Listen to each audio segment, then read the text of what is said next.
Greetings, Star Wars fans. Today we are taking a look at the Star Wars Black Series 6-inch Captain Phasma.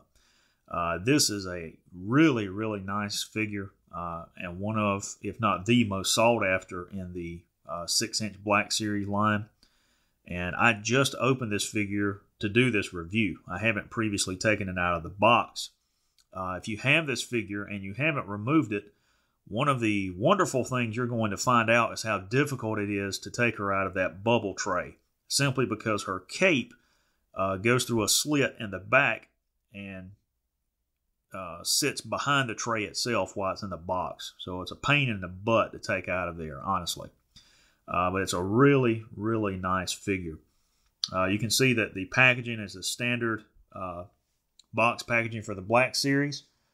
She is number 6 in the series, and there's a brief bio on the back.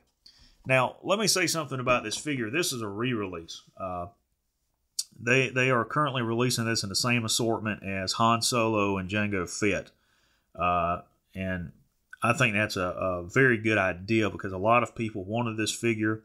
And in the first run of the Black Series, there weren't a lot of the Captain Phasma figures produced.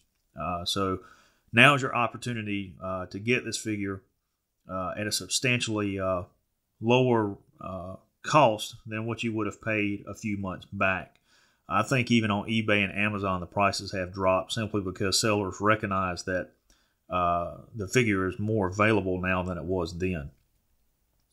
So she has 22 points of articulation, just like the other Black Series figures. And I won't waste your time going through all of those.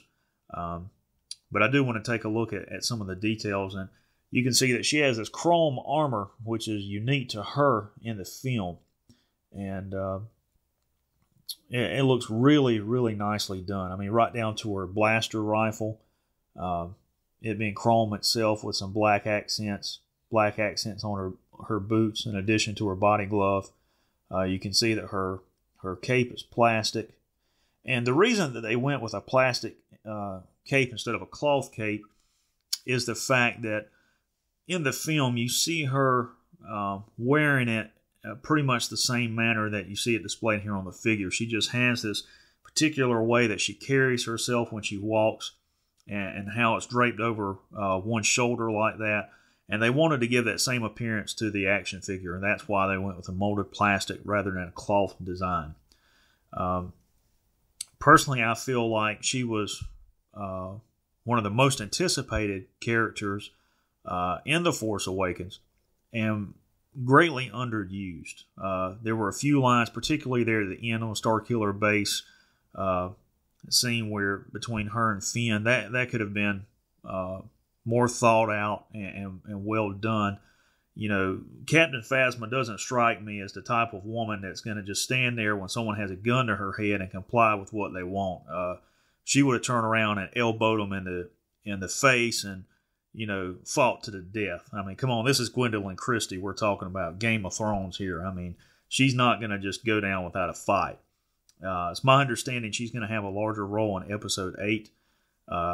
However, I just feel like it was a disservice to the actress to not have her character portrayed in a more definitive role in Episode 7. So hopefully we'll see some justification in the next film. If you don't have this figure, I greatly encourage you to buy at least 2 of them. One to take out and display and one to collect. Because it is going to be one of the more sought after figures. And I think as time goes by and the value on these figures increase, this is going to be one that becomes more expensive than what we see now. I would guess that within a year, this figure will probably be selling for about $100. Just, you know, my personal opinion on that. But it's just a, you know, incredibly detailed and well done figure. And certainly well worth the $19 price point for the Black Series. So, ladies and gentlemen, there you have the 6-inch Black Series Captain Phasma from Star Wars The Force Awakens. I hope you enjoyed this review. May the Force be with you.